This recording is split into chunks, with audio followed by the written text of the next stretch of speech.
কিভাবে সম্ভব? মৃতদের এই পৃথিবীতে থাকতে নেই। তুমি তুমি চলে যাও, চলে যাও, প্লিজ চলে যাও।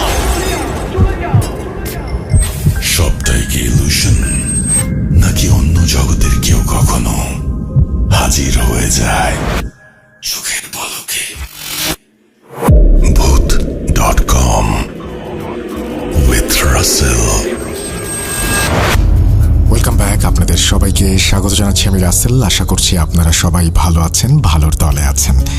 শীত একটু একটু করে আসছে প্রকৃতিতে। গত সপ্তাহেও বলেছি, এই সপ্তাহেও বলছি।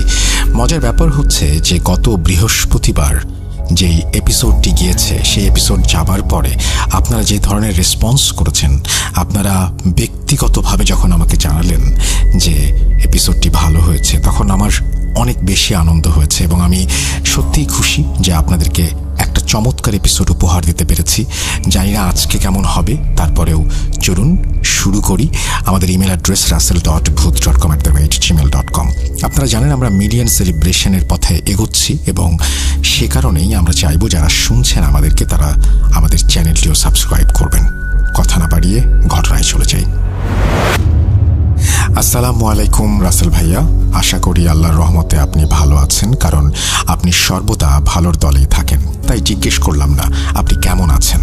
আমি মোহাম্মদ সাত্তার রতন, খুলনার খালিশপুর থেকে লিখছি।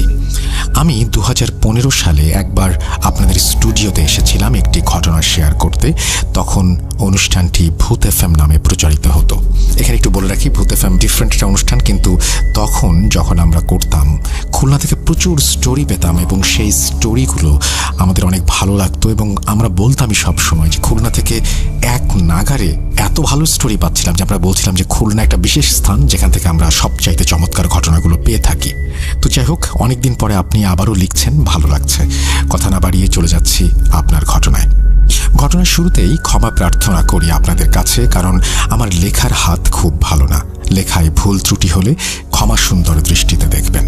ইতোমধ্যে আমি আপনার কাছে একটি ঘটনা পাঠিয়েছিলাম, তবে ঘটনাটি হয়তোবা সিলেক্টেড হয়নি অথবা আপনার পর্যন্ত পৌঁছেছে কিনা তাও জানি না। বিধায় একটু শোকাহত ছিলাম, তাই শোককে শক্তিতে রূপান্তরিত করে আবার একটি নতুন বাস্তব ঘটনা লেখা শুরু করলাম। জানি না ঘটনাটি কতটুকু ভয়ঙ্কর বা আনন্দদায়ক হবে, তবে আমার কাছে মনে হলো ঘটনাটি পাঠানো দরকার, কারণ ঘটনাটি শতভাগ বাস্তব, যার প্রমাণ হিসেবে একটি ছবি সংযুক্ত করলাম। আমি সরাসরি চলে যাচ্ছি ঘটনায়।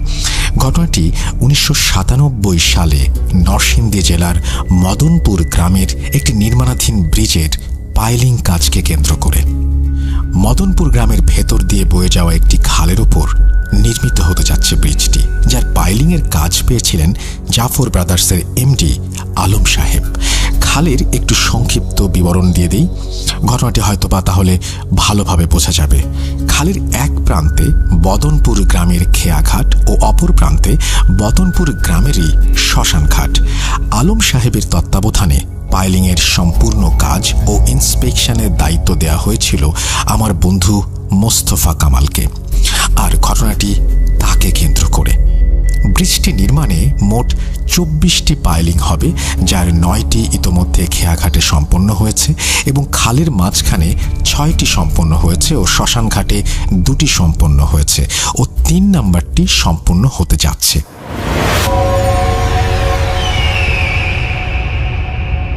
ঘটনার দিনটি ছিল মাঘ মাসের কোনো এক শনিবার।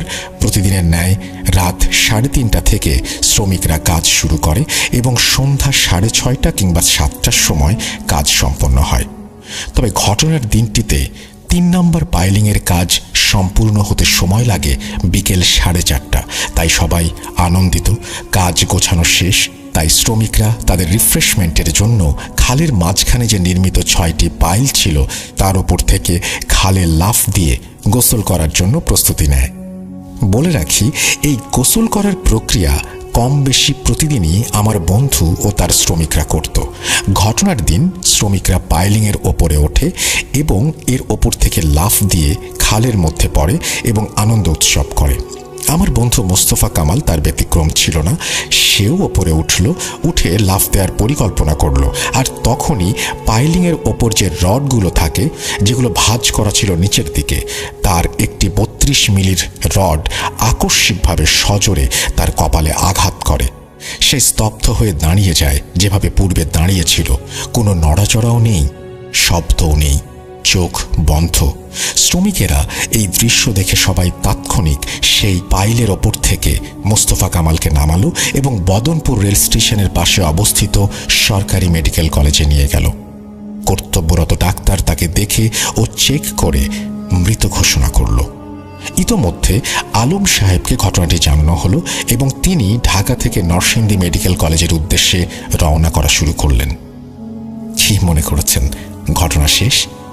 না, ঘটনার টুইস্ট এখন থেকে। এবার শুরু হলো ময়না তদন্তের কাজ। সেদিন নরসিংদী মেডিকেল কলেজে মোট 7টি পোস্টমর্টম হবে।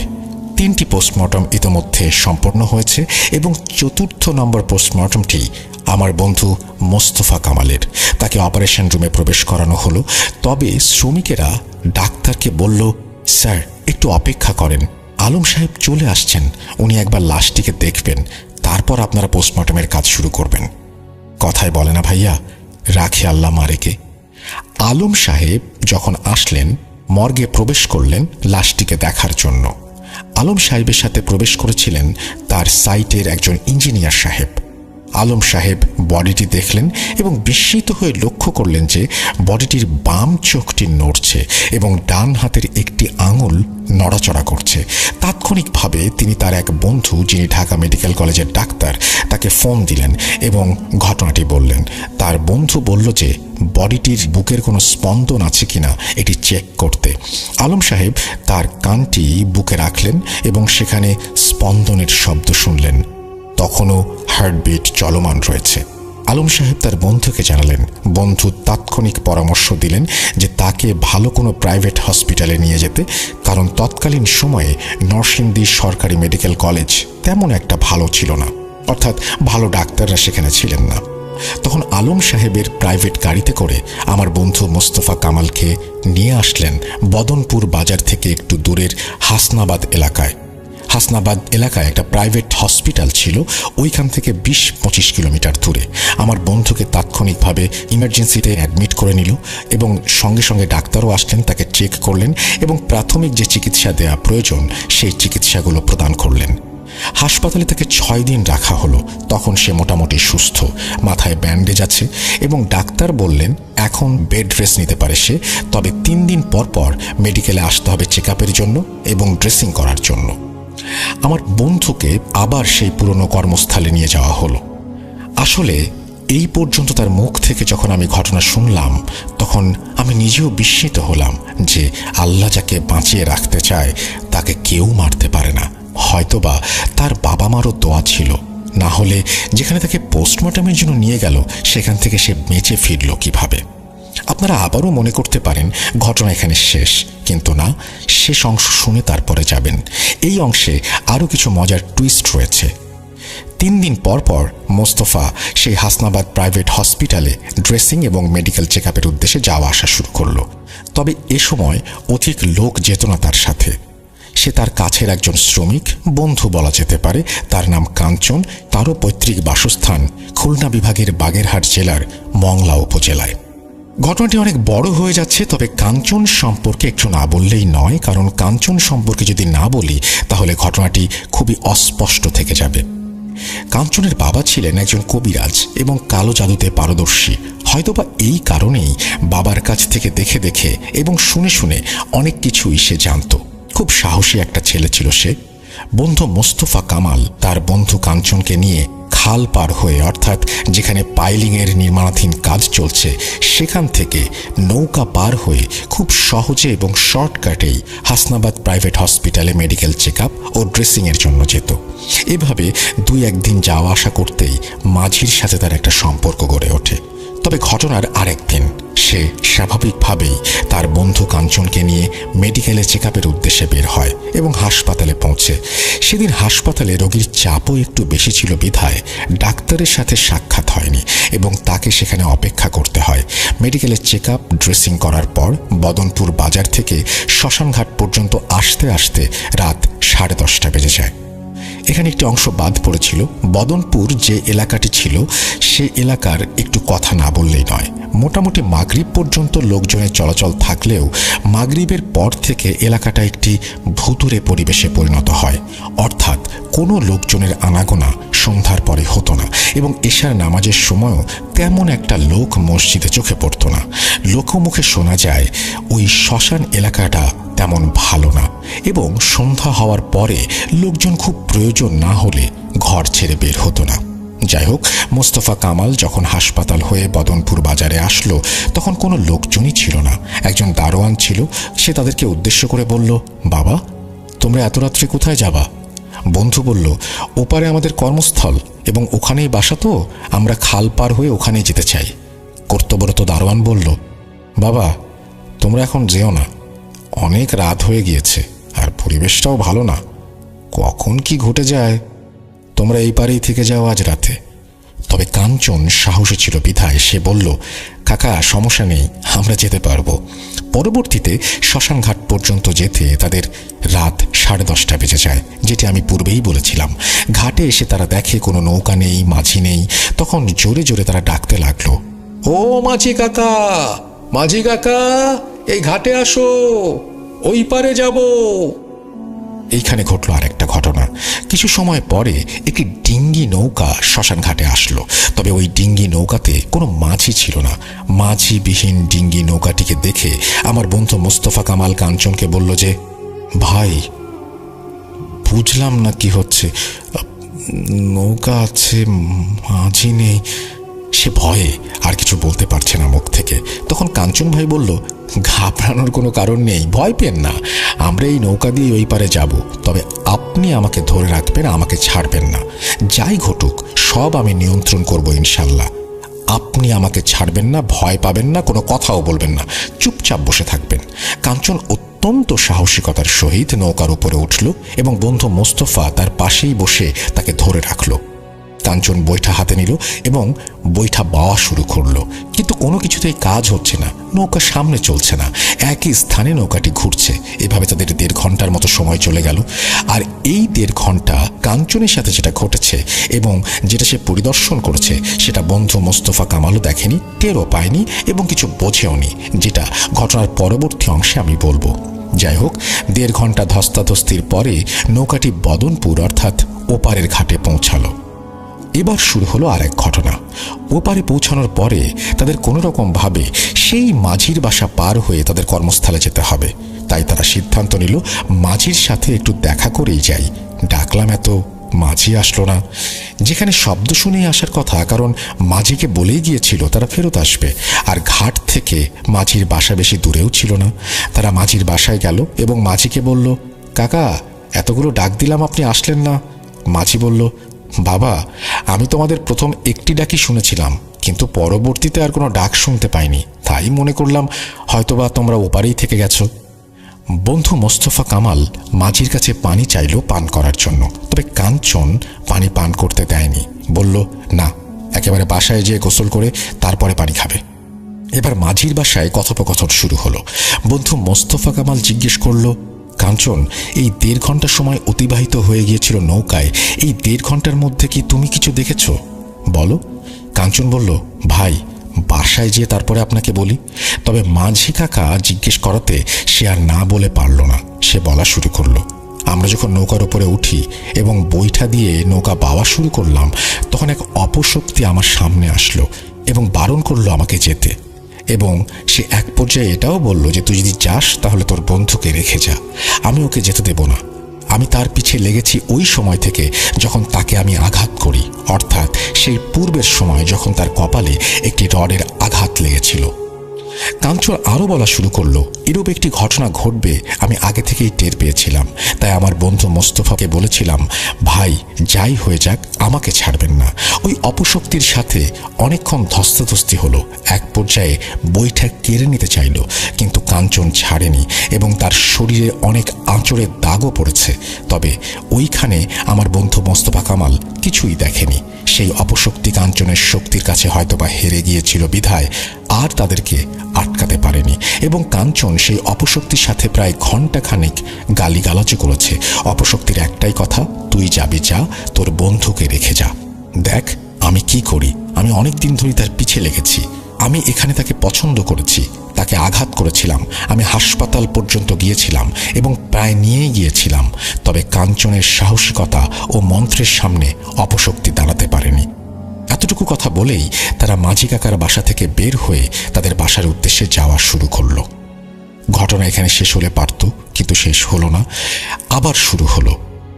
মাটির রাস্তা ধরে তারা যখন ওই রাতেই রওনা হলো তাদের কর্মস্থলের উদ্দেশ্যে, অর্থাৎ কর্মস্থলের সঙ্গেই বাসাটায় পথিমধ্যে একটি বাঁশঝাড় পড়ে।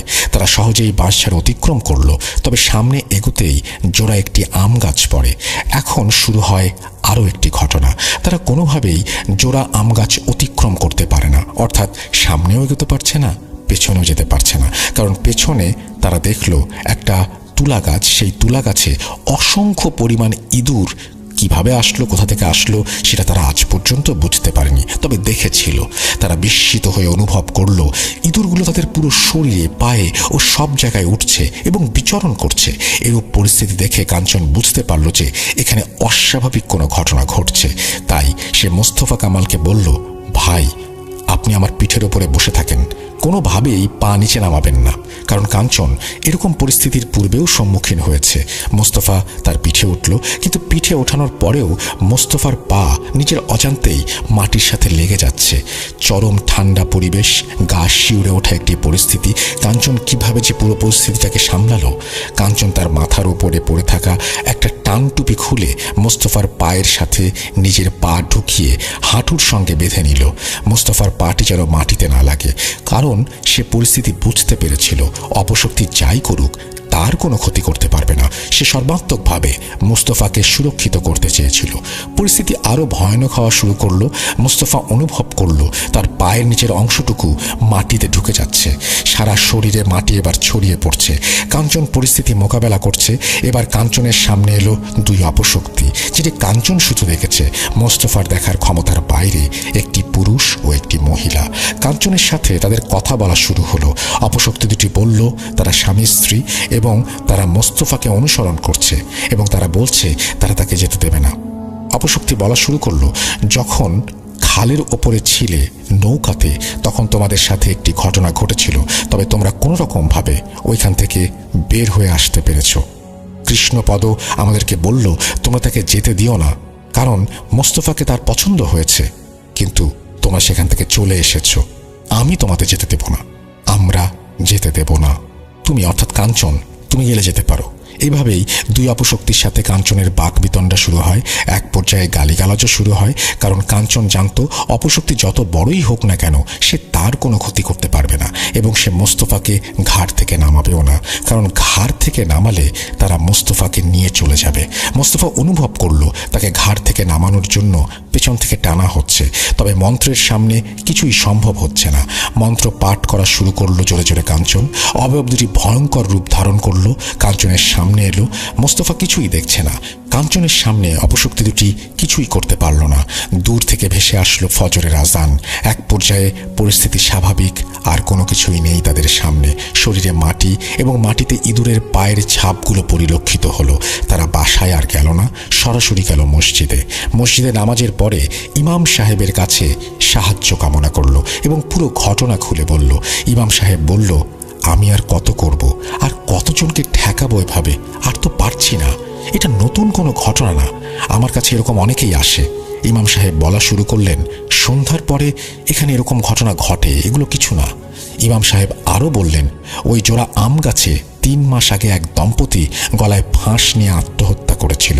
ইমাম সাহেব পরবর্তীতে কিছু পানি পড়া ও তাবিজ দিলেন মোস্তফাকে, আর বললেন কাঞ্চনের কারণেই মোস্তফা ঘরে ফিরে এসেছে।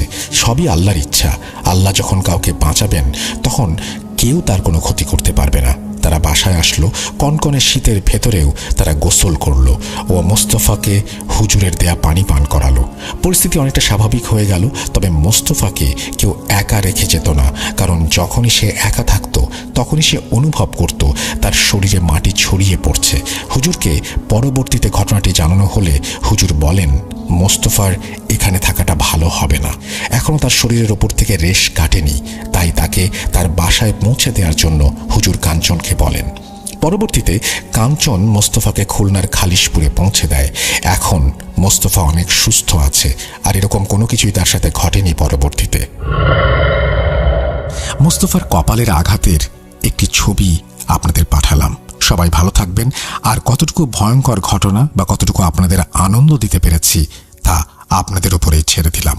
তবে আমি ব্যক্তিগতভাবে কাঞ্চনকে ধন্যবাদ জানাই এই অনুষ্ঠানের মাধ্যমে, সে যদি অনুষ্ঠানটি শুনে থাকে। এই বলে তিনি তার ঘটনা শেষ করেছেন। আশা করছি এই ঘটনাটি আপনাদের ভালো লেগেছে এবং বিশ্বাস করি যে পরবর্তীতে আমাদেরকে আবারও যিনি ঘটনাটি পাঠিয়েছেন মোহাম্মদ সত্তার রতন, তিনি আমাদেরকে পরবর্তীতে আবারও ঘটনা পাঠাবেন। আমরা চলে যাব আমাদের পরবর্তী ঘটনায়।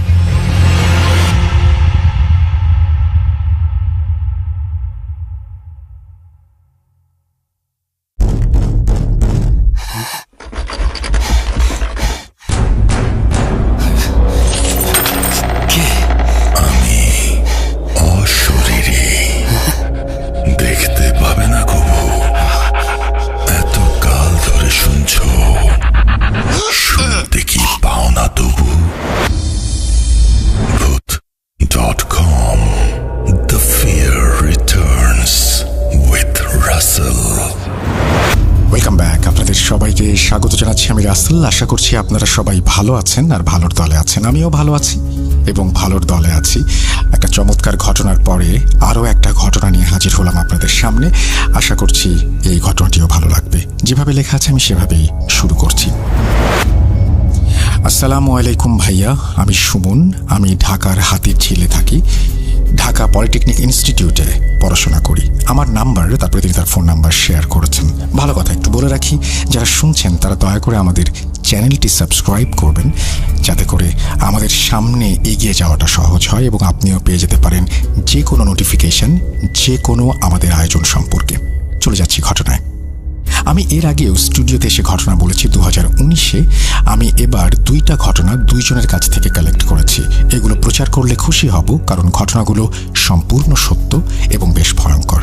প্রথম ঘটনাটি কালেক্ট করেছি আমার পরিচিত একজন বড় ভাই, যিনি সেনাবাহিনীর একজন অফিসার। তারপরে তিনি তার বিশদ বিবরণ দিয়েছেন। আমি সেখানে যাচ্ছি না, আমি সরাসরি চলে যাচ্ছি ঘটনায়।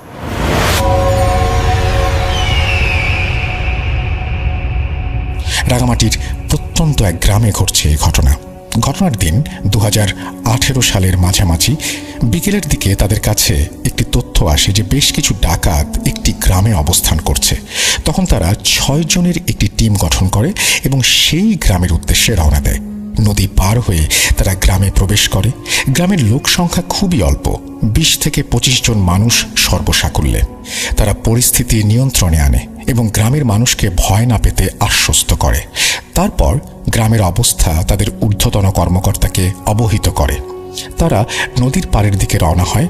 নদী থেকে গ্রামটা একটু ভেতরেই, 10 মিনিটের রাস্তা। তারা উঁচু নিচু পথ দিয়ে নামছে। এমন সময় আশিক ভাই দেখতে পায় মাজার টাইপের কিছু একটা গাছের পেছনে। সেখানে একটি মোমবাতি জ্বলছে তখনও। আশিক ভাই ছিলেন খুবই ধার্মিক মানুষ এবং তিনি ছিলেন মাজারপন্থী মানুষ। মাজারকে তিনি সর্বোচ্চ মর্যাদা দিতেন আর বিভিন্ন ওরসে যেতেন। পাহাড়ের এই দিকে মাজার থাকা তার কাছে কিছুটা আশ্চর্য লাগলেও ধর্মীয় অনুভূতি তাকে সেটা মনে করায়নি। তারপর তিনি তার সহকর্মীদের ডেকে বললেন, তোমরা এগিয়ে যাও, আমি 5 মিনিটের মধ্যেই আসছি। তিনি মাজারটার দিকে মোনাজাতের উদ্দেশ্যে হাঁটলেন। ঘন জঙ্গলে থাকার পরও মাজারটা ছিল যথেষ্ট পরিষ্কার। তিনি দোয়া দরুদ পাঠ করে মোনাজাত ধরলেন। মোনাজাত শেষ করে তিনি রাস্তার দিকে ঘুরতে যাওয়ার সময় লক্ষ্য করলেন দাড়ি টুপি পরিহিত কোনো একজন মানুষ একটু দূরে অবাক হয়ে তার দিকে তাকিয়ে আছে। তিনি সেদিকে তাকিয়ে জোরে করে সালাম দিয়ে উঠলেন, কিন্তু কোনো উত্তর আসলো না। তিনি এগিয়ে যাওয়ার সময় লক্ষ্য করলেন লোকটি ঘুরে চলে যাচ্ছে। আশিক ভাই ভাবলেন, কেন লোকটি চলে গেল কেন? আবার তার মনে পড়ল নৌকাতে তার সহকর্মীরা অপেক্ষা করছে, তাই তিনি নৌকার উদ্দেশ্যে রওনা দিলেন। বেশ কিছুদিন কেটে গেল। তিনি ছুটি পেয়ে গ্রামে এলেন।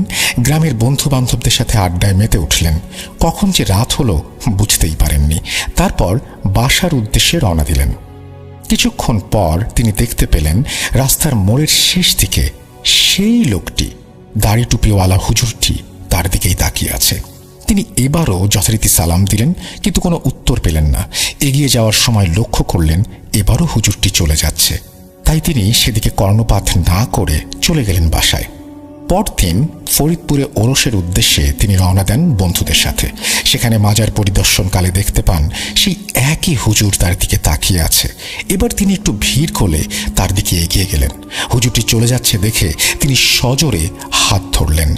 দেখলেন হাতটি মাজারের এত লোকের ভিড়ে থেকেও প্রচণ্ড ঠান্ডা। তারপর মুহূর্তের মধ্যে হুজুরটি একটি আয়াত তেলাওয়াত করলেন তার দিকে তাকিয়ে। মুহূর্তের মধ্যে তিনি অজ্ঞান হয়ে গেলেন। তারপর 7-8 ঘন্টা পর তার জ্ঞান ফিরল। ঘটনা জানতে চাইলে তিনি সম্পূর্ণ ঘটনা তার মায়ের কাছে শেয়ার করলেন। তারপর একজন হুজুর ঘটনাটি শুনে বললেন যে তিনি হয়তো মাজার জিয়ারত করার পর সেই লোকটির তাকে ভালো লেগেছে এবং কিছু বলতে চায় তার সাথে। মানুষজন থাকায় হয়তো বলতে পারছে না। হুজুর পানি পড়া দিয়ে চলে গেলেন। তার বেশ কিছুদিন পর তিনি কর্মস্থলের দিকে রওনা হলেন। কিছুদিন পর তিনি এক অদ্ভুত স্বপ্ন দেখলেন। স্বপ্ন এমন ছিল যে তিনি সেই মাজারের মধ্যে শুয়ে আছেন, হাত পা কিছু নাড়াতে পারছেন না। তার চারিদিকে মোমবাতি জ্বলছে এবং সবচেয়ে আশ্চর্য হলেন তিনি মোনাজাত করছেন মাজারের উদ্দেশ্যে। এমন দৃশ্য দেখার পর তার ঘুম ভেঙে গেল। তিনি দোয়া দুরুদ পড়ে আবার ঘুমালেন। ঠিক পরদিন দেখলেন এক ভিন্ন স্বপ্ন। দেখলেন যে সেই লোকটি এবার তার সাথে সামনাসামনি বসে। এবার লোকটি তাকে আগে সালাম দিল, তারপর শুধুমাত্র একটি কথাই বলল, দয়া করে মাজারটিকে নষ্ট হতে দেবেন না, সংরক্ষণ করুন এটাকে। তারপর ঘুম ভেঙে গেল এবং তার সহকর্মীকে ডেকে রাতেই মসজিদের ইমামের উদ্দেশ্যে রওনা দিলেন। ইমাম সাহেব সব শুনে বললেন, আপনি যথাসম্ভব আবার যান সেই কবরস্থানের উদ্দেশ্যে এবং যদি পারেন সেটাকে সংরক্ষণ করুন। তার পরদিন তিনি তার সহকর্মী বন্ধু ও আরেকজন স্থানীয় লোক নিয়ে আবারও সেই গ্রামের উদ্দেশ্যে রওনা হলেন। সেই জায়গায় যাওয়ার পর তিনি আশ্চর্য হলেন যে এই গাছটার আড়ালে তিনি মাজারের উদ্দেশ্যে মোনাজাত করলেন, সেখানে সেটার কোনো অস্তিত্ব নেই। তিনি এবার নিজেকে বিশ্বাস করতে পারলেন না। তারপর আশেপাশে সব জায়গায় খোঁজ করতে লাগলেন, কোথাও কোনো কবরস্থানের চিহ্ন পেলেন না। তারপর ক্যাম্পে ফিরে গেলেন। বেশ কিছুদিন কাটার পর এবার লাগাতার একই স্বপ্ন দেখতে শুরু করলেন। সেই হুজুরটি স্বপ্নে এসে বারবার তাকে অনুরোধ করছে মাজারটিকে সংরক্ষণ করার জন্য। তিনি ভেবে পেলেন না যেখানে কোনো কবরস্থানের অস্তিত্ব নেই সেখানে তিনি কিভাবে সেটাকে সংরক্ষণ করবেন। এবার তিনি চিন্তা করলেন যেখানে মোনাজাত করেছেন সেখানেই আবার যাবেন রাতে এবং দেখবেন সেই কবরস্থানটি সেখানে আছে কিনা। রাতে একা বের হওয়ার নিয়ম নেই ক্যাম্প থেকে, তাই পরদিন বিকেলে সেই গ্রামে গেলেন। তারপর রাত পর্যন্ত অপেক্ষা করে আবারও সেই কবরস্থানের উদ্দেশ্যে হাঁটলেন। এবার তিনি আশ্চর্যভাবে লক্ষ্য করলেন যে কবরস্থানটি সেই আগের জায়গাতেই আছে এবং মোমবাতি জ্বলছে। এবার তিনি ভালোভাবে জায়গাটিকে চিনে রাখলেন এবং খাতায় নোট করে রাখলেন। তারপর একজন মিস্ত্রিকে ডেকে ছোট করে একটা দেয়াল তুলে দিলেন সেই জায়গাটার চারিদিক ঘিরে। পরিষ্কার করে দিলেন আশেপাশের স্থানগুলোকে। তারপর ক্যাম্পে ফিরে আসলেন। এবার তার নিজের কাছে নিজেকে কেমন হালকা মনে হলো, খুব ভালো লাগছে তার। রাতের নামাজ শেষে দেখতে পারলেন সেই হুজুরটি মসজিদের এক কোনায় বসে আছে এবং তার দিকে তাকিয়ে হাসছে এবং তিনি তারপর একটা সালাম দিয়ে চলে গেলেন। এবং সেদিন রাতে স্বপ্নে এসে তাকে আবার সালাম দিলেন এবং ধন্যবাদ জ্ঞাপন করলেন। 3 বছর পর তিনি এই সব কিছু ভুলেই গেছেন প্রায়। তার মেয়েকে নিয়ে তিনি রাস্তা পার হচ্ছেন, এমন সময় হুট করে কে যেন তার হাতটা ধরল। তারপর আকস্মিকভাবে তিনি দেখলেন একটি সিএনজি তাদের ঠিক সামনে দিয়ে একটা পিকআপকে আঘাত করল। স্পটেই মারা গেল ড্রাইভার। তিনি দ্রুত সিএনজির দিকে গেলেন এবং অ্যাম্বুলেন্সকে কল করলেন। ভিড়ের মধ্য থেকে তিনি একজন লোককে দেখে বিস্মিত হলেন এবং সেই লোকটি ছিল সেই মাজারের পাশে দাঁড়িয়ে থাকা হুজুরটি। এরপর আরও বেশ কিছু বিপদ থেকে আশ্চর্যজনকভাবে তিনি রেহাই পান। এখন তিনি ঢাকায় আছেন এবং সুস্থ আছেন। ধন্যবাদ সময় করে পড়ার জন্য। পরবর্তীতে আবার ঘটনা পাঠাবো ইনশাল্লাহ। এই বলে তিনি তার ঘটনা শেষ করেছেন। আশা করছি এই ঘটনাটি আপনাদের ভালো লেগেছে। আমরা পরপর দুটি ঘটনা শোনালাম আপনাদেরকে। এরপরে আমরা চলে যাব এমন কিছু ঘটনায় যে ঘটনাগুলো হয়তো আগেও শুনেছেন, আবারও শুনতে চান, অথবা কখনোই শুনেননি। খুবই জনপ্রিয় কিছু ঘটনা নিয়ে আবারও হাজির হচ্ছি। তার আগে আমি বিদায় নিচ্ছি আপনাদের কাছ থেকে। ভালো থাকবেন, ভূত.com-এর সঙ্গেই থাকবেন।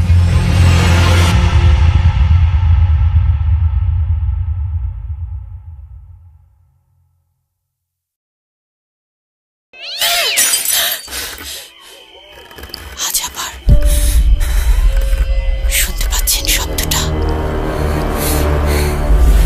ভয়ের আরেক নাম ভূত.com with Russell।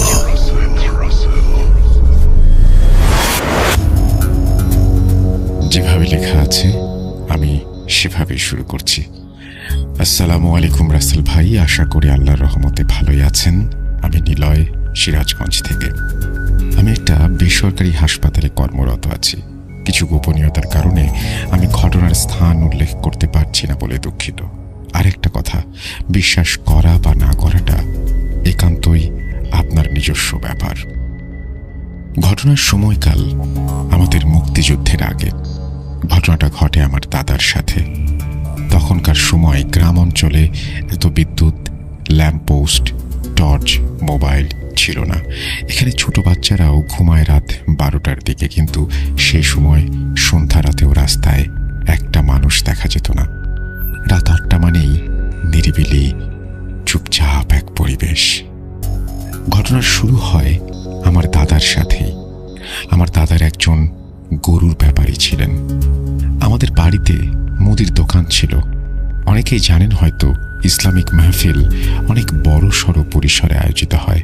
আগের সময়ও তেমন ছিল। আমার দাদা তার দোকানের কিছু মালামাল সহ সেই ইসলামিক মাহফিলে ছোট্ট একটা স্টল দেন। যেখানে ইসলামিক মাহফিল হচ্ছে সেটা আমাদের বাসা থেকে 2 গ্রাম পরের একটা মাদ্রাসা। বেচা কেনা শেষ করতে করতে রাত প্রায় 9টা বেজে যায়। তখন আমার দাদা চিন্তা করেন, অনেক রাত হয়ে গেল, এখন বাড়িতে ফিরতে হবে। আরেকটা জিনিস বলে রাখি, এই ঘটনা ঘটে আমার দাদুর বিয়ের কয়েক মাস আগে। যাই হোক, উনি তার দোকানের সব মালামাল গুছিয়ে একটা টেবিল উল্টা করে সেখানে সব জিনিস রেখে মাথায় নিয়ে হাঁটা শুরু করেন।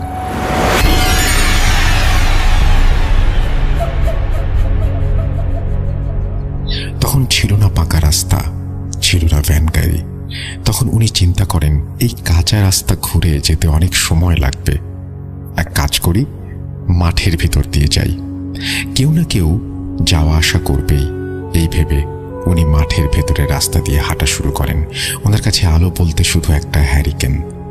হ্যারিকেনের অল্প আলোতে উনি জমির আইল ধরে হেঁটে যাচ্ছেন। মাঝে মাঝে হালকা ঠান্ডা বাতাস এসে গায়ে লাগছে। কিছুক্ষণ হেঁটে যাওয়ার পর মৃধা বাড়ির তাল বাগান দেখতে পান দূরে। বলে রাখি, এই মৃধা বাড়ির তালের বাগান বলতে মাঠের মাঝে একটা পরিত্যক্ত বাগান টাইপের। সেখানে বেশ কিছু আম গাছ আর বড় বড় তাল গাছ আছে। এই জায়গা নিয়ে অনেক ঘটনা আছে, সেগুলো অন্যদিন লিখব। যাই হোক, জায়গাটা এমনিতে ভয়ের। আমার দাদা তখন যুবক মানুষ। ওনার কথা কিসের ভয়, যা হবে দেখা যাবে, আমি বাগানের ভেতর দিয়ে যাব। যেই ভাবা সেই কাজ। উনি সোজা রাস্তা ধরে হাঁটতে শুরু করেন। বাগানের ভিতরে ঢুকতেই একটা গরম বাতাস এসে তার গায়ে লাগে। এই ঠান্ডা পরিবেশে এমন গরম বাতাস এমনভাবে তার গায়ে লাগে, তিনি একটু অবাক হন। বাগানের ভেতরের ছোট আঁকা বাঁকা রাস্তা, তাল গাছ, আম গাছের নিচ দিয়ে হাঁটতে থাকেন তিনি। প্রথমে তাল গাছটা পার হয়ে যেতেই ধপাস করে ওপর থেকে কিছু একটা পড়ার শব্দ পান। উনি ভাবেন অনেক সময় সাপ তাল গাছ থেকে নিচে পড়ে, না হলে বাদুড় হবে হয়তো। আর একটু সামনে যেতেই একটা সাদা টুপি পাঞ্জাবি পরা হুজুরকে আসতে দেখেন তিনি সেই বাগানের রাস্তা দিয়েই। হ্যারিকেনের আলোতে যতটুকু বোঝা যাচ্ছে, আমার দাদার মাথায় যেহেতু বোঝা, তাই উপরের দিকে তাকাতে পারছেন না। তিনি শুধু বুঝতে পারছেন লোকটির বুক অবধি তিনি দেখতে পাচ্ছেন। আমার দাদা ওনাকে বললেন, আসসালামু আলাইকুম হুজুর, আপনি কি ইসলামিক মাহফিলে যাচ্ছেন? আর একটু পরে আখেরি মোনাজাত হবে, তাড়াতাড়ি যান। হুজুরটি জবাবে বলেন, ওয়ালাইকুম আসসালাম, আমি কোথাও যাচ্ছি না, কিন্তু আপনি আপনার ভালো চাইলে দ্রুত এই জায়গা ত্যাগ করুন। আমার দাদা একটু ভ্যাবা জায়গা খেয়ে যান। ওনার কথা বুঝে উঠতে পারেন না। হলিটি বেশ খানিকটা দূর দিয়ে পাশ কাটিয়ে চলে যান। আমার দাদা ভাবতে থাকেন, কি হলো? উনি 7-5 ভাবতে ভাবতে এগোতে থাকেন। হঠাৎ একটা বাতাস ওনার হ্যারিকেনের আলো কিভাবে যেন নিভিয়ে দেয়। উনি অন্ধকারে এগোতে থাকেন। হঠাৎ তার পায়ের কাছে কিছু একটা ধাক্কা লাগে। উনি কিছু না বুঝে পা হ্যাঁচকা টান দিয়ে জিনিসটাকে দূরে সরিয়ে দেন। সাথে সাথে মনে হয় যেন সেই বাগানের আম গাছ, তাল গাছের ডালপালা ভেঙে চলে যাচ্ছে। প্রচণ্ড ঝড় হচ্ছে, বাতাসের শ শ শব্দে চারিদিকে উন্মাতাল অবস্থা। কিন্তু আমার দাদার গায়ে একটু বাতাস লাগছে না। উনি দ্রুত পা চালাতে লাগলেন। বাগানের শেষের দিকে এগোতেই একটা গোল লাল আলো তার মাথার ওপর দিক দিয়ে উড়ে সেই রাস্তার শেষ বরাবর মাটিতে নামলো। আমার দাদা থেমে গেলেন। কি করবেন কিছু বুঝতে পারছিলেন না। এতক্ষণে তার ভয় লাগা শুরু হয়েছে। তোর জোর করে তিনি দোয়া পড়তে শুরু করেন। চোখ বুঝে উনি দোয়া পড়ছিলেন। হঠাৎ তিনি পিঠে একটা হাতের স্পর্শ টের পেলেন। কিছু বুঝে ওঠার আগে সজোরে একটা থাপ্পড় খেলেন। এবার ছিটকে পড়লেন বাগানের জমিতে। তার পায়ে প্রচন্ড ব্যথা। তাকিয়ে দেখেন সেই আলোটা বাগান থেকে হাওয়ায় ভেসে ভেসে তার দিকে আসছে। আমার দাদা সব ফেলে এক দৌড় দিলেন সামনের দিকে। সেই আলো কিছুক্ষণ তার মাথার ওপর দিয়ে যাওয়া আসা করলো। উনি কিচ্ছু না ভেবে মাঠ পার হয়ে একটা বাড়িতে গিয়ে জোরে চিৎকার করে অজ্ঞান হয়ে গেলেন। আমার দাদাকে ওই বাড়ির লোকেরা চিনতে পেরে পানির ছিটা দেন। জ্ঞান ফেরানোর পরে আমার দাদা শুধু একটু বলেন, ওই লাল আলো। ওনারা বুঝতে পারেন আমার দাদা ভয় পেয়েছেন। সেই রাতেই আমাদের বাড়িতে পৌঁছে দেন। তখন অনেক রাত হওয়ায় কিছু জিজ্ঞেস করে না কেউ দাদাকে। পরের দিন সকালে আমার দাদা শুধু এইটুকু বলেন যে, মৃধাবাড়ির বাগানে বড় লাল আলো। এরপর ওনার প্রচন্ড জ্বর আসে। উনি আবল তাবল বকতে থাকেন, মেরে ফেলো, আমার লাগবে না, তুমি না আমাকে যেতে দাও, আমি আসবো না, তুমি কি চাও? এমন নানা রকম কথা বলতে থাকেন। সারাদিন ওনার জ্বর থাকে, সারা রাত জ্বর থাকে। পরের দিন এক কবিরাজ ডাকা হয়। কবিরাজ এসে বলেন উনি ভয় পেয়েছেন, তাই এত জ্বর। পানি পড়া দিয়ে যান আর গুড় পড়া দিয়ে যান। বিশেষ দ্রষ্টব্য, গ্রামে পানি পড়া আর গুড় পড়া দিয়ে ভয় ছাড়ানো হয়। এটা এক্সপিরিয়েন্স আমি নিজেও করেছি। যাই হোক, 2-3 দিন পর একদম সুস্থ হয়ে যায়। শুধু পা মাঝখানো ব্যথাটা থেকে যায়। উনি ঠিক হওয়ার পর সবাইকে পুরো ঘটনা খুলে বলেন। আমার দাদার বাবা বলেন উনি পরের দিন সকালে সেই বাগানের ওখানে গিয়েছিলেন মালামালগুলো আনতে। গিয়ে দেখেন সবকিছু একদম সাজানো গোছানো অবস্থাতেই আছে। আমার দাদা ওনাকে বলেন ধাক্কা লেগে তিনি মাটিতে ফেলে দিয়েছিলেন সবকিছু। কোনোভাবেই গুছিয়ে থাকার কথা না। যাই হোক, উনি সুস্থ আছেন সেটা ভেবেই সবাই কথা ভুলে যায়। না, এখানেই শেষ নয়। ঘটনার শুরু এখানে। বলতে গেলে সবকিছুর শিরোনাম এখান থেকে। আমার দাদা প্রায় সবকিছুই ভুলে গিয়েছিল। এভাবে কেটে গেছে 3-4 মাস। আমার দাদা নতুন বিয়ে করে আমার দাদিকে ঘরে নিয়ে আসেন। এখনকার সময় নতুন বউকে দিয়ে কোনো কাজই করতে দেয়া হয় না, কিন্তু সেই সময় এমন ছিল না মোটেও। আমার দাদার বিয়ের 4 দিনের দিন সন্ধ্যায় একটু পরে প্রচণ্ড রকমের মেঘ করায় আমার দাদির শাশুড়ি আমার দাদিকে বলেন নদীর পাড়ে থেকে রান্নার শুকনা লাকড়ি তুলে নিয়ে আসতে। আমার দাদি তার শাশুড়ির কথা মতো নদীর নিচে সেই পাড় থেকে লাকড়ি নিয়ে আসতে যান। প্রথম এক ঝাঁক লাকড়ি রেখে আবার যখন আনতে যান, উনি দেখেন ওনার মাথার ওপর দিয়ে লাল বড় একটা আগুনের গোলার মতো কিছু নদীর এপার থেকে ওই পারে শিমুল গাছে গিয়ে পড়ল। উনি একটু ভয় পেলেও লাকড়ি নিতে গেলেন। দ্বিতীয়বার এনে তৃতীয়বার যখন আবার গেলেন, উনি ঝাঁকায় লাকড়ি তুলছেন, এমন সময় সেই আলো সোজা এসে তার 10 হাত দূরে থামে। আমার দাদি ভয় পেয়ে সব ফেলে দৌড়ে চলে যায়। আমার দাদা বাড়ি এসে এই ঘটনা শুনে রাগারাগি করেন, কেন নতুন বউকে সন্ধ্যার পরে বাইরে যেতে দেয়া হয়েছে। এরপর আমার দাদা তার গরুর ব্যবসায় লস খান। 2টা গরু কোনো কারণ ছাড়াই মারা যায়। বলতে গেলে একরকম আমার দাদা আর্থিকভাবে ভেঙে পড়েন। সেদিন রাতে আমার দাদা ঘুমের মধ্যে স্বপ্ন দেখল কেউ একজন মানুষের মতো, তার চারপাশে অনেক আলো, তার মুখটা ঠিক বোঝা যাচ্ছে না। তিনি আমার দাদাকে বলছেন, তোর বাসার নদীর পাশের তেঁতুল গাছটার নিচে অনেক সোনাদানা আছে। তুই যদি এগুলো পেতে চাস হলো অমাবস্যার রাতে তোকে এক কাপড়ে এসে তুলে নিতে হবে, এরপরে তোকে একটা ছাগল এখানে দিয়ে যেতে হবে। সেই স্বপ্নের মাঝে আরেকজন এসে সেই আলোকে দূরে সরিয়ে আমার দাদাকে বারণ করছে, ভুলেও এই কাজ করতে যাবেন না, তাহলে জীবন হারাতে হবে। এটা একটা মায়াজাল, এই ফাঁদে পা দেবেন না। এরপর আমার দাদাকে কে যেন ধাক্কা দেয়, উনি অন্ধকারের মধ্যে পড়ে যান, সাথে সাথে চিৎকার দিয়ে ওনার ঘুম ভাঙে। উনি আমার দাদিকে কিছু বলে না, এই পুরো ঘটনাটাই উনি গোপন রাখেন। পরের দিন একই স্বপ্ন উনি আবার দেখেন। এভাবে প্রায় রাতে এই স্বপ্ন দেখতে থাকেন। এক প্রকার বলতে গেলে হিপনোটাইজ হয়ে যান তিনি। দেখতে দেখতে অমাবস্যার রাত চলে আসে।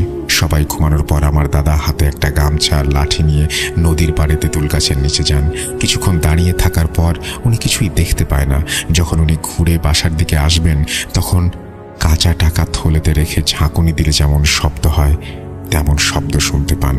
পেছনে ফিরে দেখেন একটা টাকার থলে, কিন্তু সেটা হাওয়ায় ভেসে আছে, আর সেখান থেকেই কাঁচা টাকার শব্দ আসছে। আমার দাদা লাঠি দিয়ে সেই থলেতে একটা বাড়ি দেন। কালো ধোঁয়া সেই থলে থেকে বের হয়ে চারিদিকে ভরে যায়। একটা মোটা কণ্ঠে বলতে থাকে, মূর্খ, আমাকে আঘাত করলি। তোকে আমি ধনী বানাতে চেয়েছিলাম, আর তুই আমাকে আঘাত করলি। এর ফল তুই পাবি। আমার দাদা পেছন ফিরে দৌড় দিতেই তার পায়ে কিছু একটা আটকে যায়। তিনি নড়তে পারেন না। আমার দাদা চিৎকার করতে গিয়েও গলা দিয়ে কোনো আওয়াজ বের হয় না। আমার দাদা চোখ বন্ধ করে দোয়া পড়তে থাকেন। কিছুক্ষণ পর আমার দাদির ডাক শুনতে পান।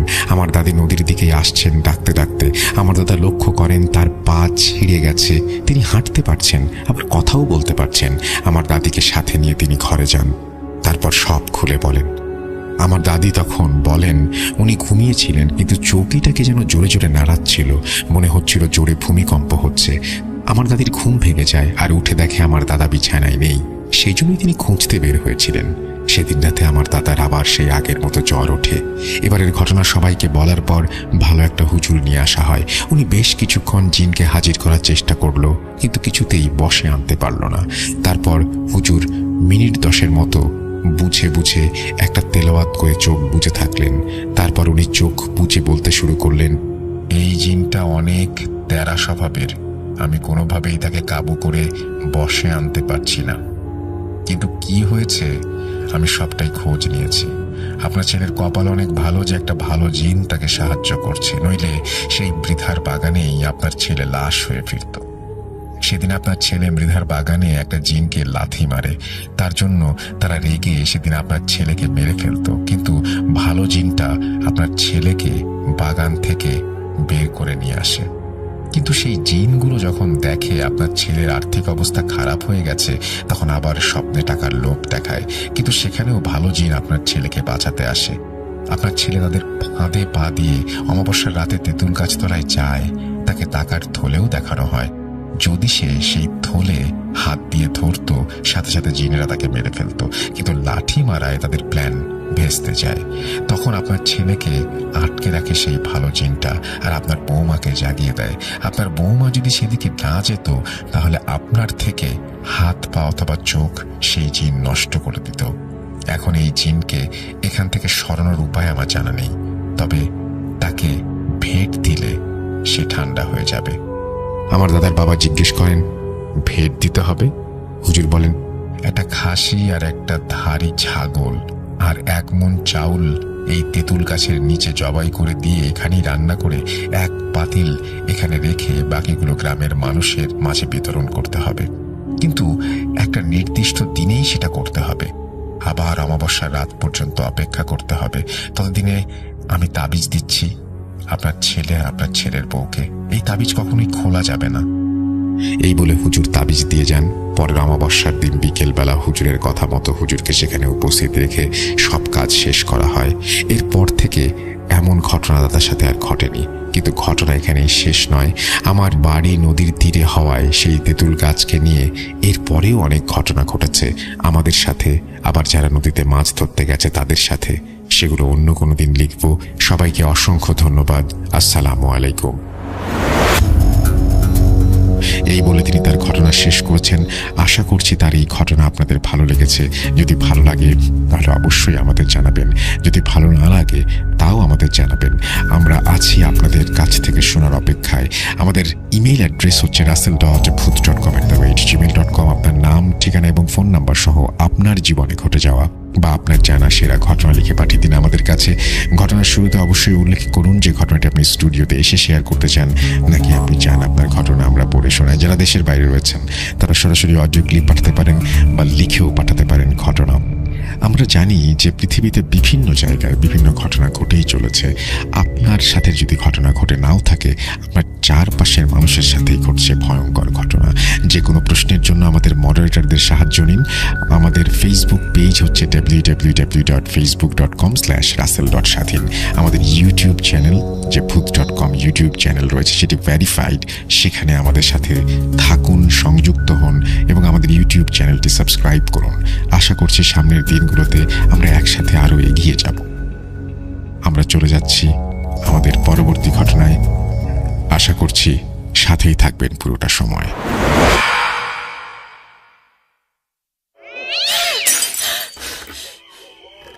আজ আবার শুনতে পাচ্ছেন শব্দটা? ভয়ের আরেক নাম ভূত.com with Russell.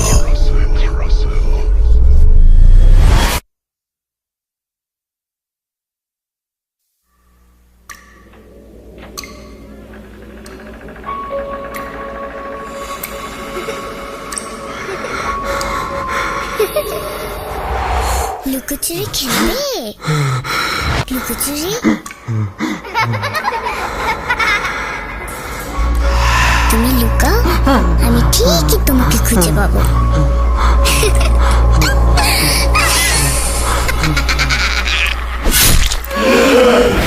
Voot.com with Russell.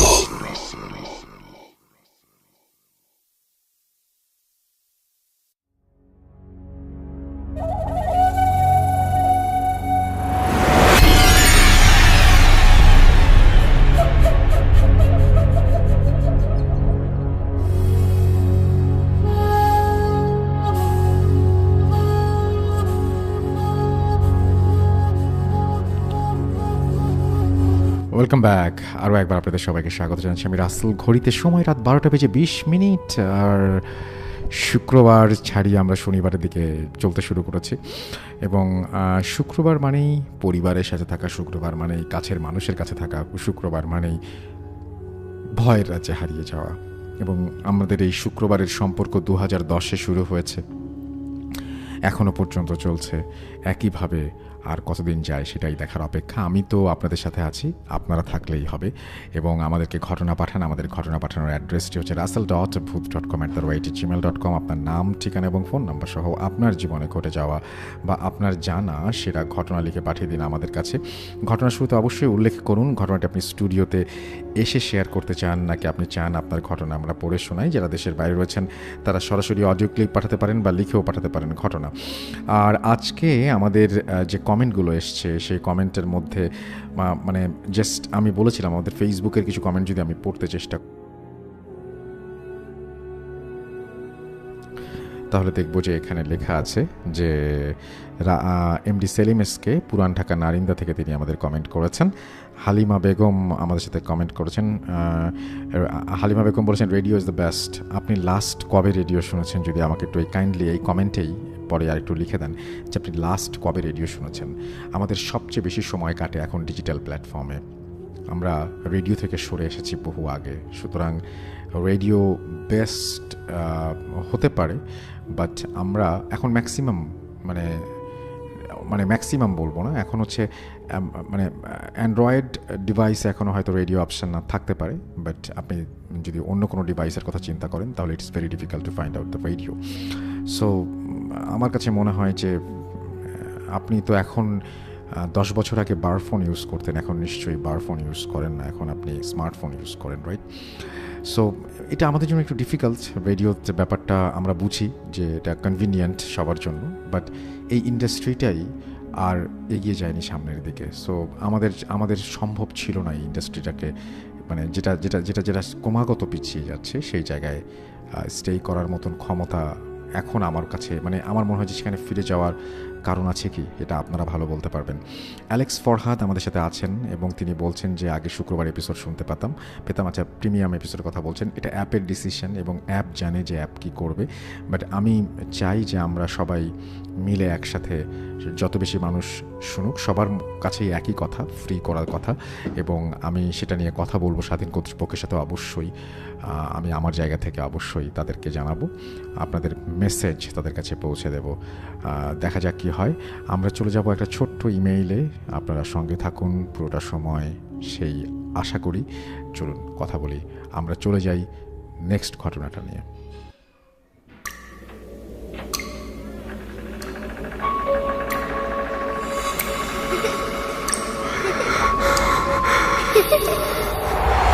লুকোচুরি খেলবে?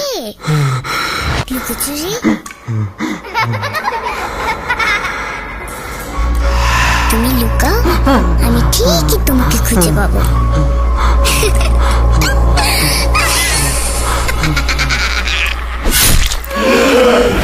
Voot.com with Russell.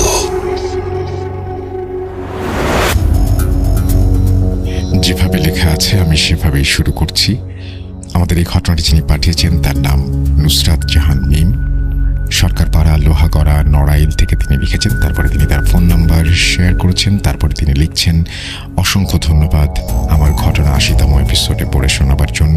সময়ের স্বল্পতার কারণে আর ঘটনা লেখা হয়নি, তবে আজ আমার জীবনের সেই রহস্যময় অধ্যায়ের কথা লিখছি।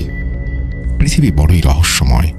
এই রহস্যের সমাধান করতে গেলে যেন অতল গভীরে হারিয়ে যেতে হয়, কিন্তু উত্তর মেলে না। শ্রোতাদের বোঝার জন্য ঘটনার কিছু অংশ লিখছি। 2019 সাল রহস্যময়ভাবে আমার শরীরে চিহ্নের সৃষ্টি হয়। এরপর থেকে আমি অদ্ভুত স্বপ্ন দেখতে শুরু করি। দেখতাম গ্রামে আগুন জ্বলছে, গ্রামের লোকেরা আমার কাছে সাহায্য চাইছে। স্বপ্নে দেখতাম আমি সেই গ্রামে হঠাৎ করে গিয়েছি। আমার কাছে মনে হতো যেন স্বপ্ন নয়, সত্যি। স্বপ্নে আমি দেখতে পাই গ্রামের মানুষকে সাহায্য করার জন্য এগিয়ে যাচ্ছি। হঠাৎ করে আমি পড়ে যাই, বেশ ব্যথা পাই। সকালে উঠে দেখি আমার হাতে পায়ে রক্ত নীল হয়ে জমাট বেঁধে আছে, পায়ে মাটি লেগে আছে। এরপর স্বপ্ন এবং বাস্তবতা একসাথে মিশিয়ে যেতে শুরু করে, যার মাধ্যমে আমার জীবনে নতুন অধ্যায়ের শুরু হয়। মানুষের সেই ভয়ঙ্কর আকুতি আজও আমার কানে বাজে, সাহায্য চাই, সাহায্য চাই, সাহায্য চাই। আমি স্বপ্নের মানুষগুলোকে বাস্তবে দেখতে শুরু করি। আব্বু ঢাকায় থাকে, আম্মু নানার বাসায় থাকে, আপু বিশ্ববিদ্যালয়ে পড়ার কারণে বাইরে থাকে, আমি বাড়িতে একা থাকি। আমি দিনের বেলায় পড়ার টেবিলে পড়ছিলাম, হঠাৎ জানলা দিয়ে সেই মহিলাকে দেখতে পাই, শুনতে পাই তিনি আমাকে ডাকছেন, নুসরাত, নুসরাত। ফলে ভয় পেয়ে আমি দাদির বাসায় চলে যাই। বলে রাখা ভালো, আমাদের বাড়ি থেকে দাদির বাসায় যেতে 5 মিনিট লাগে। আমি রাতে দাদির বাসায় থাকতে শুরু করি। 20 মে 2022 সাল। আমি প্রাইভেট পড়ে আসি। সন্ধ্যায় দাদির বাসায় চলে যাই, রাতের খাবার খাই। রাত 1টা বাজে। আমি পড়া শেষ করে ঘুমোতে যাই। লাইট অফ করে দেওয়ার পর থেকে আমি কারোর উপস্থিতি অনুভব করি।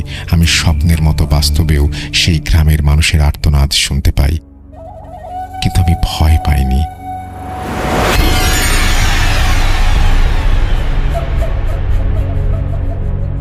পেটের বাম পাশের চিহ্নটা যেন জ্বলছে। দেখি চিহ্নটা লাল হয়ে জ্বলজ্বল করছে। ব্যথায় আমি ছটফট করছি। তারপর আমি ঘুমিয়ে পড়ি। এই ঘুমের মাধ্যমে আমি স্বপ্নের দুনিয়ায় প্রবেশ করি। এবার রাজপ্রাসাদের অন্য রুমে আমি দাঁড়িয়ে আছি। আমার শরীরে যেমন চিহ্ন আছে ঠিক একই চিহ্ন দেখতে পাই। চিহ্ন যেন হাওয়ায় ভাসছে আর লাল হয়ে জ্বলজ্বল করছে। চারিদিকে একই চিহ্ন। কারো ডাক শুনে ফিরে তাকাই। তিনি বলছিলেন, এসেছেন আপনি?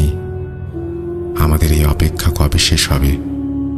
আপনি মনে করুন আপনার দায়িত্বের কথা। আমি বিরক্ত অনুভব করি।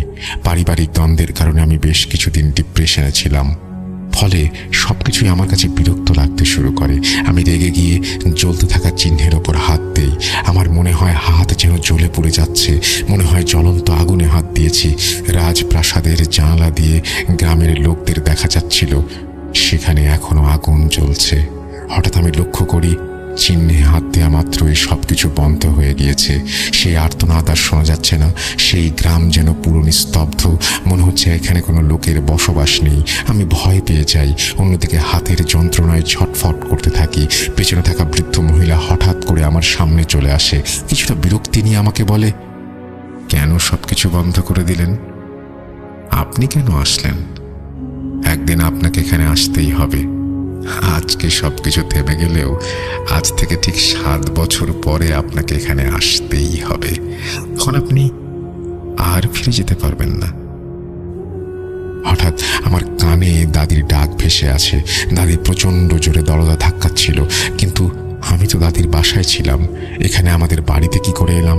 দরজা খুলতে যাব এমন সময় হাতের দিকে তাকিয়ে লক্ষ্য করি আমার হাত ঝলসে গিয়েছে। দরজা খুলতে দাদি বকাবকি শুরু করেন।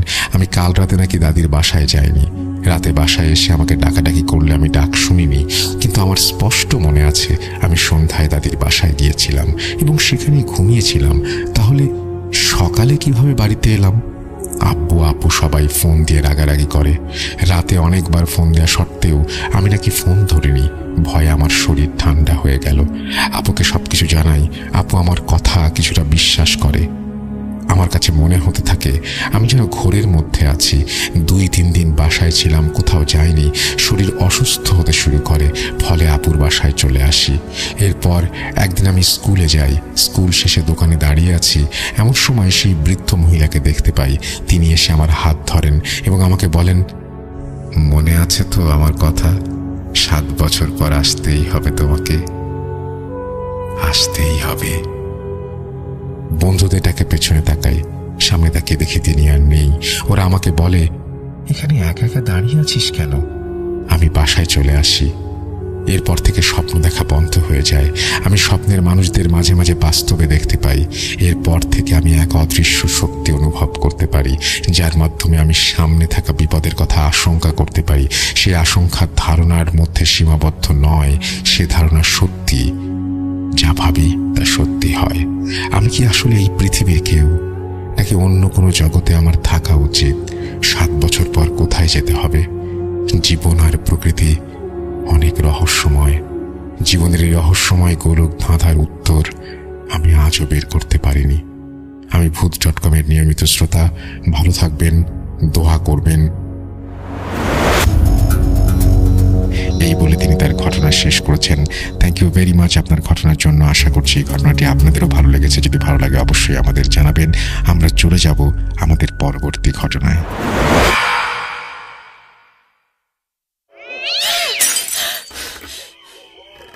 আজ আবার শুনতে পাচ্ছেন শব্দটা? ভয়ের আরেক নাম ভূত.com with Russell.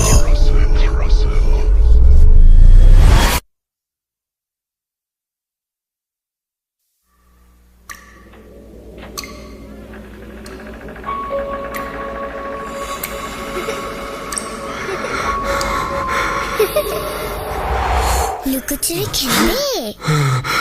লুকোচুরি? তুমি লুকাও, আমি ঠিকই তোমাকে খুঁজে পাবো।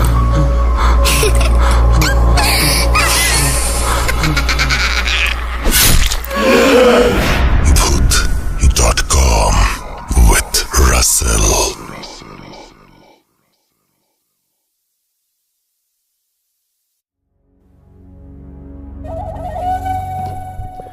Welcome back. আশা করছি আপনারা সবাই ভালো আছেন এবং ভালোর দলে আছেন। আমি রাসেল আছি আপনাদের সাথে। ঘড়িতে সময় রাত 12:32 এবং আমরা যেটা করব সেটা হচ্ছে আরও একটা আমরা ইমেইলে যাব। আশা করছি এই ইমেলটা আপনাদের ভালো লাগবে। আগের ইমেলটা ছোট ছিল, এই ইমেলটা একটু বড় হবে, সুতরাং আই হোপ যে আপনারা খুশি হবেন। পুরো সময় আমাদের সঙ্গে থাকবেন। আমাদেরকে যে কোনো কথা জানাতে আমাদের ফেসবুক পেজ ভিজিট করুন www.facebook.com/russell.স্বাধীন, এবং আমাদের স্টোরি পাঠাতে আপনারা ভিজিট করুন বা আমাদেরকে লিখুন russell.booth.com@gmail.com এই অ্যাড্রেসে। চলুন আমরা চলে যাই আমাদের পরের ঘটনায়।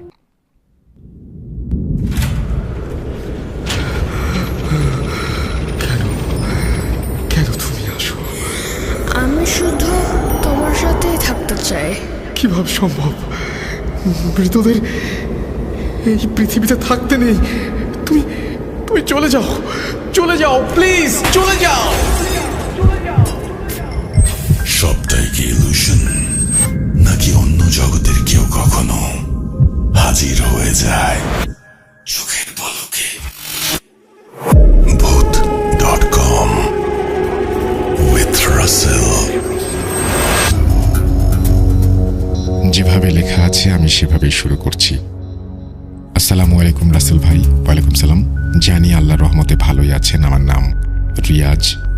তারপরে তিনি তার ঠিকানা শেয়ার করেছেন, গৌরীপুর, ময়মনসিংহ।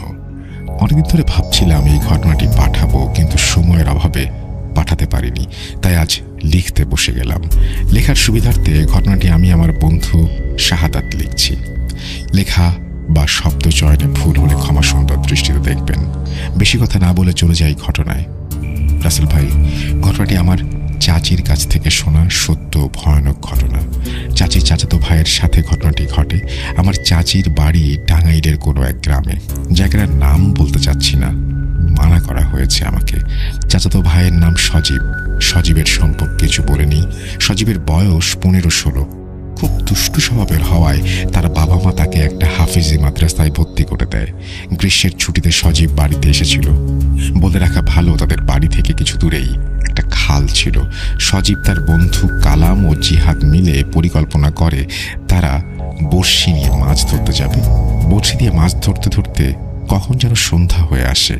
খেয়ালই করেনি ওরা। হঠাৎ মাগরিবের আজান শুনে তারা বুঝতে পারে যে সময় নেই, তাড়াতাড়ি বাড়ি যেতে হবে।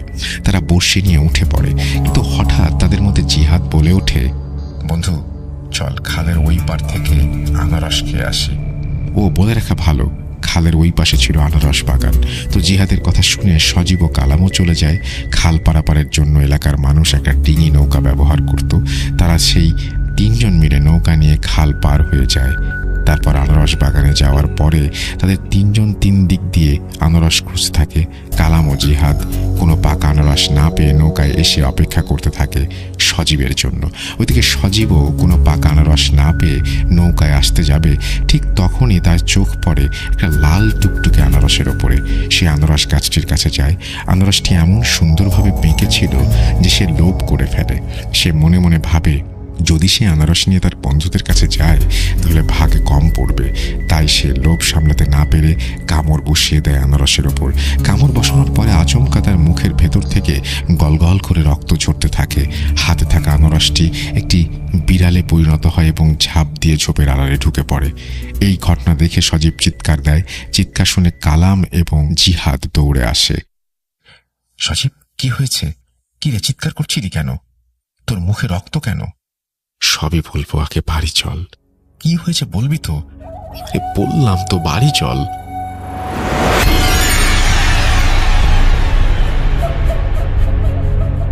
সজীবের কথা শুনে তারা নৌকার দিকে দৌড় দেয়। নৌকায় উঠে কালাম নৌকার বৈঠা বাইতে থাকে।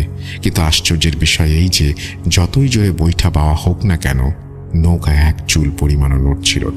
নৌকা না নড়ার কারণে জিহাদ বলে, কিভাবে বাইছিস? নৌকা এক চুলও নড়ে না, দে আমাকে দে।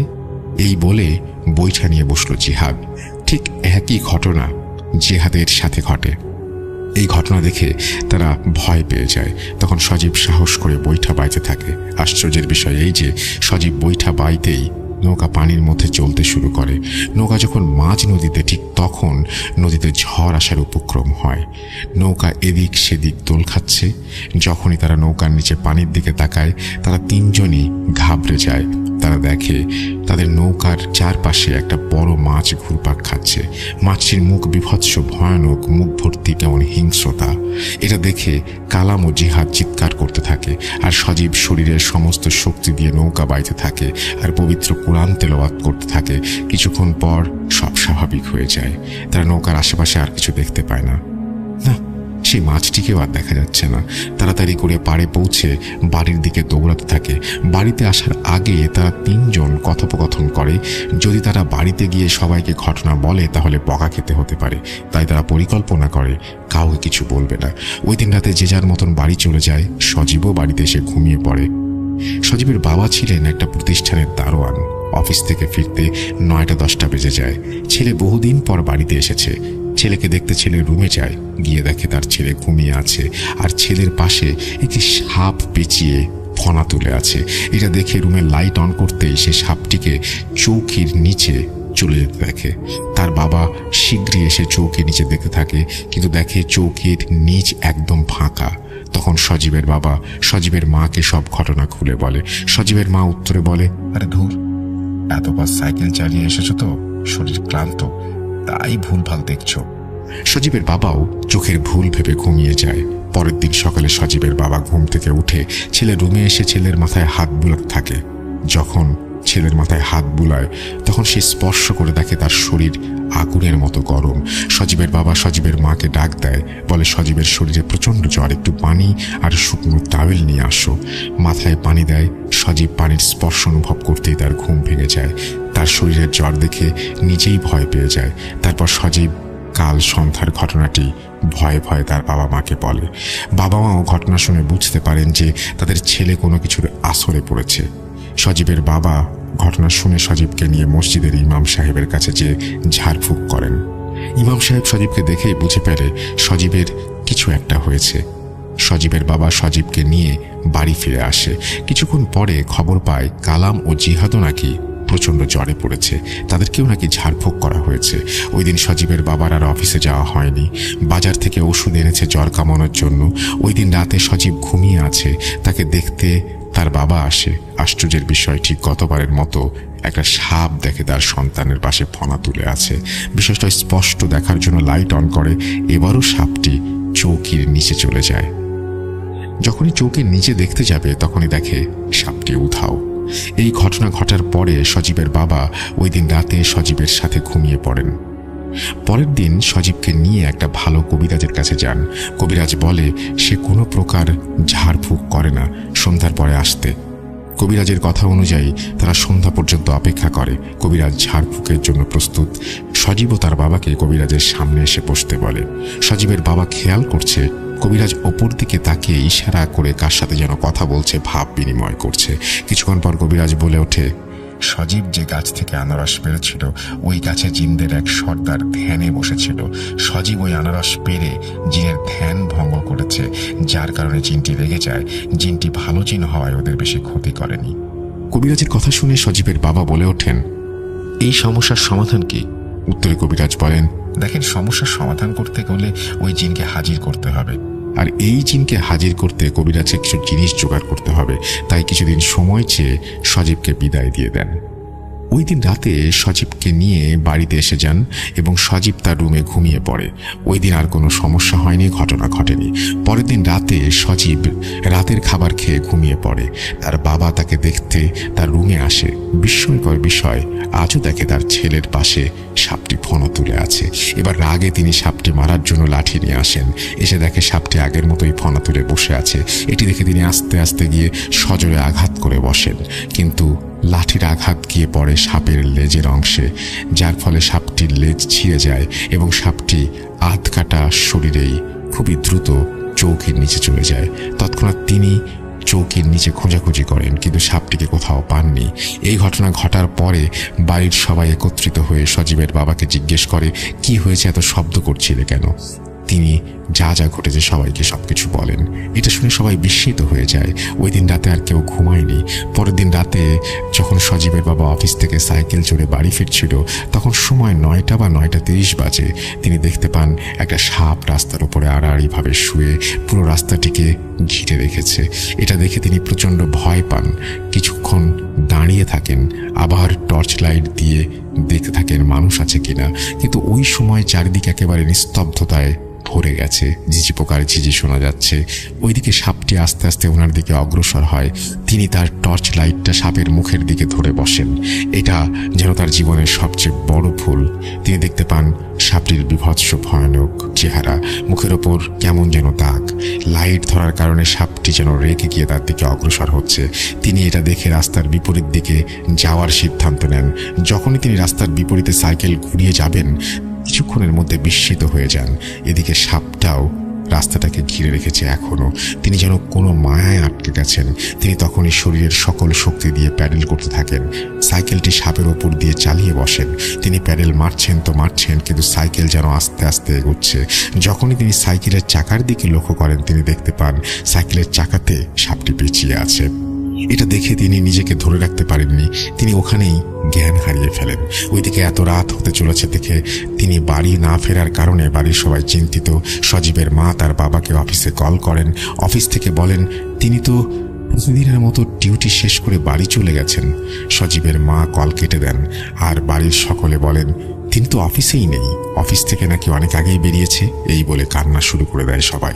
পুরুষরা ওনাকে সান্ত্বনা দেয়, আর সজীবের বাবাকে খুঁজতে বের হয়। কিছু দূর যেতেই তারা দেখে সজীবের বাবা রাস্তায় অজ্ঞান অবস্থায় পড়ে আছে। পাশেই সাইকেলটি। সকলে ধরাধরি করে ওনাকে বাড়িতে নিয়ে আসেন। সকালে ওনার জ্ঞান ফেরে। তারপর সকলকে তিনি কাল রাতের ঘটনা খুলে বলেন। এরপরে অফিস থেকে নানা অজুহাত দেখিয়ে কিছুদিনের জন্য ছুটি নেন। এরপর প্রতিটি রাত তাদের জন্য কালো রাত হয়ে দাঁড়ায়। এবার বাড়ির সকলের সাথেই ভয়ঙ্কর ঘটনা ঘটতে থাকে। কেউ ওয়াশরুমে গেলে ওয়াশরুমের দরজার সামনে সাপ দেখতে পান। ঘুমাতে যাবার সময় বিছানায় দেখেন সাপ শুয়ে আছে।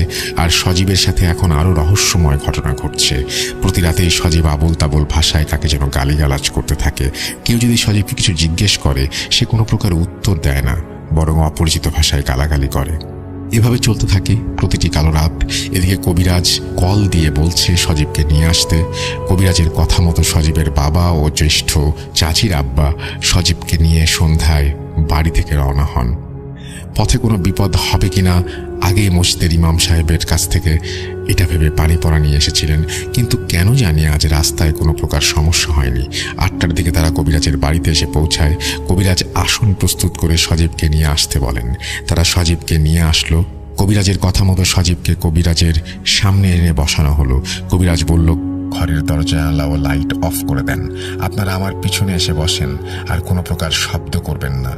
কবিরাজের কথা মতো ঘরের দরজা জানালা সব বন্ধ করে দেওয়া হয়। লাইট মেরে কবিরাজের পেছনে এসে বসলেন সজীবের বাবা ও জেঠা। পুরো ঘর অন্ধকার, কিন্তু মোমবাতির আলো জ্বলছে সজীবের সামনে। কবিরাজ মন্ত্রপাঠ শুরু করলেন। কই, কোনো কিছুই তো কাজ করছে না। এভাবে প্রায় আধ ঘন্টার মতো মন্ত্রপাঠ। হঠাৎ আচমকা প্রকট শব্দ শোনা যাচ্ছে। মনে হচ্ছে বাইরে যেন ঘূর্ণিঝড় হওয়ার উপক্রম। কবিরাজ যেন আরও একটু জোরে জোরে মন্ত্রপাঠ করছেন। হঠাৎ মোমবাতি নিভে যায়। কবিরাজও মন্ত্রপাঠ থামিয়ে দেন। সজীব মাটিতে নেতিয়ে পড়ে। কবিরাজের পড়া বালি ছিটাতে সজীব উঠে বসে গোঙাতে থাকে। কবিরাজ সজীবকে জিজ্ঞেস করেন, কে তুই? বুঝতে পারলাম যে হাজির হয়েছে কিছু একটা। সজীবের ভেতর থেকে কবিরাজের কথা মতো উত্তর দিয়ে উল্টো বলে, আমাকে কেন ডাকলি? কে তুই এটা আগে বল। আমি কে? বড় না ছোট সব বুঝে গেছিস? এই বলে সজীবের ভেতরে থাকা জিনটি বলে ওঠে, আমি জিনদের সর্দার। বলেই ভয়ানক হাসিতে মেতে ওঠে। জিনের কথা শুনে কবিরাজ বলে, এই ছেলে না হয় ভুল বুঝে এই ভুল করেছিল, তুই কেন তাকে এই ভুলের শাস্তি দিচ্ছিস? শাস্তি? কই, আমি তাকে কোনো প্রকার শাস্তি দিতে চাইনি। তার বাবা আমার এক প্রজাকে লাঠি দিয়ে পিটিয়ে তার পা ভেঙে দিয়েছে, তাই তো তার ছেলে আজ এই অবস্থা। তোর প্রজা কেন প্রতি রাতে এই ছেলের বিছানায় এসে থাকে? আমি পাঠিয়েছিলাম ভয় দেখানোর জন্য, যেন আর কোনোদিন এমন ভুল না করে। আমি তো কোনো ক্ষতি করিনি তার ছেলের, কিন্তু সে আমার প্রজার ক্ষতি কেন করলো? একে আমি ছাড়ব না। বলে ভয়ানক হাসি দেয়। কবিরাজ জিনটাকে গরু ছাগল ইত্যাদির লোভ দেখিয়ে সজীবকে ছেড়ে দিতে বলে, কিন্তু কিছুতেই সে ছাড়তে রাজি না। হঠাৎ আবারও ঘর প্রচণ্ড জোরে কাঁপছে। এখনই যেন ঘরটা ভেঙে পড়বে। কি হচ্ছে কিছুই বুঝতে পারছে না সজীব। সজীবের বাবা জ্যাঠা চিৎকার করতে শুরু করলো তারা। কিছুক্ষণ পর সব স্বাভাবিক হয়ে যায়। সজীব নেতিয়ে পড়ে মাটিতে। কবিরাজ দীর্ঘ নিঃশ্বাস ফেলে বলেন, এই জিনকে তাড়ানো আমার পক্ষে সম্ভব না। আমরা মন মরা হয়ে সজীবকে নিয়ে বাসায় ফিরে আসি। আসার পথেও কোনো প্রকার সমস্যা হয়নি। বাড়িতে সবাইকে যা যা ঘটেছে সবই বলি। শুনে সবাই কান্না করতে থাকে। এদিকে সজীবের জ্ঞান ফিরে আসে। সজীবের বাবার চাকরিটাও চলে যায় এতদিন না যাওয়ার কারণে। সবকিছু যেন অন্ধকার হয়ে যাচ্ছে সজীবের পরিবারের। এত সুন্দর ছেলেটা যেন শুকিয়ে কাঠ হয়ে গেছে। শরীরের সব কয়টা হাড়ি চামড়া ভেদ করে যেন বেরিয়ে আসবে। সজীবের দাদি সারাদিন সজীবের পাশে বসে কোরআন তেলাওয়াত করে, নামাজ পড়ে, আল্লাহর কাছে প্রার্থনা করে সজীবের জন্য। অনেক কবিরাজ দেখিয়েছেন, কোনো লাভ হয়নি। এভাবে একদিন রাতে সজীবের দাদি সজীবের পাশে কোরআন পড়তে পড়তে ঘুমিয়ে পড়েন। হঠাৎ গোঙানির শব্দে তার ঘুম ভেঙে যায়। তিনি দেখেন সজীব বিছানার কোনায় গিয়ে জোরে জোরে চিৎকার করছে। গোঙাচ্ছে বললে বেশি ভালো হয়। সজীবের চোখ দুটো লাল টুকটুকে, কি ভয়ানক একটা হাসি দিয়ে নিজের শরীরের মাংস নিজেই ছিঁড়ে খাচ্ছিল সে। এটা দেখে সজীবের দাদি সজোরে চিৎকার দেয়, আর চিৎকার শুনে বাড়ির সবাই একত্রিত হয়ে সজীবের রুমে আসে। এসে দেখে সজীবের দাদি অজ্ঞান হয়ে বিছানায় পড়ে আছে, কিন্তু সজীব ঘরে নেই। সবাই লক্ষ্য করে ঘরের জানালা খোলা। এটা দেখে সজীবের বাবা ও চাচি বাইরে লাইট মারে এবং বেরিয়ে যায় সজীবকে খুঁজতে। তারা সবাই দেখে সজীব দৌড়ে যাচ্ছে খালের দিকে। সজীবের পেছনে সবাই দৌড়ে যাচ্ছে, কিন্তু সজীবকে কোনোভাবেই তারা ধরতে পারছে না এবং ধরার আগেই সজীব পানিতে ঝাঁপ দেয়। সজীবের পিছু পিছু সজীবের বাবাও ঝাঁপ দেয়। ভয়ে আর কেউ নামেনি পানিতে। সজীবের বাবা পানিতে অনেক খোঁজাখুঁজি করেও সজীবকে পায় না। এলাকার সবাই তোলপাড় করে জড়ো হয়। সজীবের বাবা সারা রাত পানিতেই ছিল। যদিও আরও কয়েকজন পানিতে নেমে খোঁজাখুঁজি করে, তবুও পায়নি তাকে। ফজরের আজানের পরে সবাই লক্ষ্য করে সজীবের লাশ ভেসে উঠেছে। সজীবের বাবা তাড়াতাড়ি তাকে পানি থেকে তুলে এবং মৃত মানুষের জন্য যা যা করা হয় তাই করা হয়। দুপুরের মধ্যেই লাশ গোসল দিয়ে দাফন করানো হয়। এই ঘটনায় তার পরিবার পুরো ভেঙে পড়ে। ভেঙে পড়বেই বা না কেন? এত আদরের সন্তানের অকাল মৃত্যু মেনে নেওয়া যায় না। কোন বাবা মা মেনে নিতে চাইবে? এই বলে চাচি তার ঘটনা শেষ করেন। ঘটনাটি ভালো লাগলে পড়ে শোনাবেন।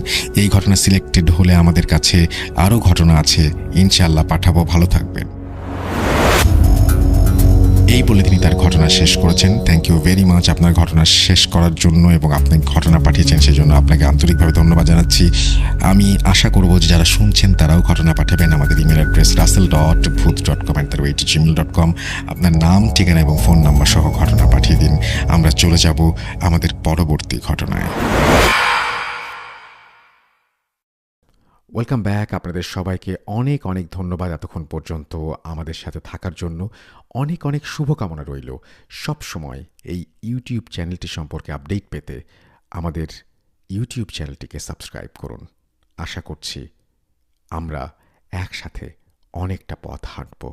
আজকের মতো এখানেই বিদায় নিচ্ছি। সবাই ভালো থাকুন, সুস্থ থাকুন। মোস্ট ইম্পর্টেন্টলি ভূত.com-এর সাথে থাকুন।